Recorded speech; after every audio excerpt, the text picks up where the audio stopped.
दोस्तों, मेरे अडेनियम के टब में लगे हुए पौधे पूरी तरह से टब टूट चुका था। सोचा कि दूसरे गमले में पौधों को ट्रांसफ़र कर दूं। तो अडेनियम के पौधे देखिए बहुत अधिक मात्रा में मेरे इस एक ही टब में लगे हुए थे, जिसे मैंने रिपोर्ट करने की सोची तो गमले में मैंने होल बना लिए थे।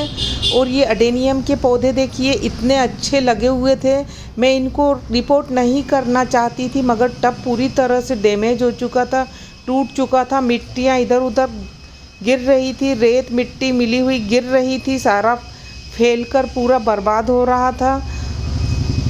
तो मैंने सोचा कि चलें इसे हम दूसरे टब में लगाएंगे या फिर दूसरे गमले में शिफ्ट करेंगे। तो ये देखिए बहुत बड़े बड़े हो चुके थे इनके कॉडेक्स, क्योंकि ये टब मेरा काफ़ी बड़ा था और एक ही टब में लगभग 4-5 पौधे बन चुके थे, क्योंकि एक दो तो बीज से ही बने हुए थे और एक दो के कॉडेक्स बहुत बड़े बड़े थे।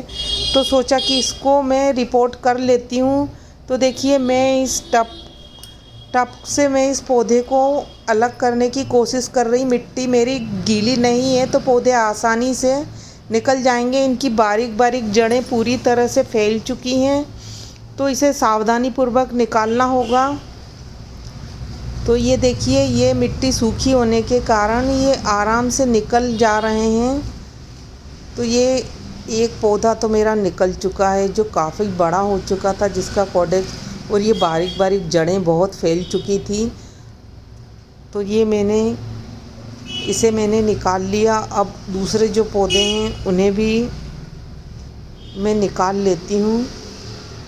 तो ये देखिए इतने बड़े टब में ढेर सारे पौधे लग चुके थे और उसे रिपोर्ट करना बहुत ज़रूरी था, क्योंकि टब पूरी तरह से बर्बाद हो चुका था। मुझे तो ऐसा लग रहा था कि ये पौधे बढ़ पाएंगे कि नहीं, डोरमेंसी पीरियड में ना चले जाएं, क्योंकि ये मेरा बहुत ही सुंदर कॉडेक्स थे ये पौधों के।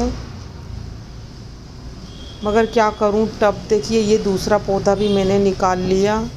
ये छोटे छोटे 2 पौधे थे मेरे, और एक दो तो मेरे कलम से तैयार पौधे थे जो मैंने कलम कटिंग काट कर उसी में लगा दी थी। तो ये कलम देखिए, कलम भी आसानी से लग जाती है अडेनियम के पौधों की, बस उसमें फंगीसाइड लगाकर लगाना होता है। अडेनियम के पौधे, ये 2 पौधे मेरे बड़े बड़े कॉडेक्स के हैं, जिसकी जड़ें देखिए कितनी अच्छी फैली हुई हैं और बहुत ही सुंदर पौधे थे ये मेरे। तो ये बहुत ही बड़े थे और काफ़ी टाइम पुराने हो चुके थे। इसकी देखिए एक ब्रांच में फंगस लग चुका था, तो इसको मैं काट कर अलग कर दूंगी और ये अच्छे से फंगीसाइड लगा दूंगी।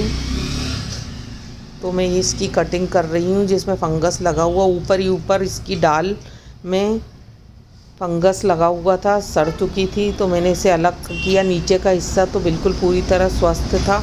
तो मैं इसमें फंगीसाइड का पाउडर अभी निकालने के बाद लगा दूंगी। तो मैं इन पौधों को मैं अलग कर रही हूँ।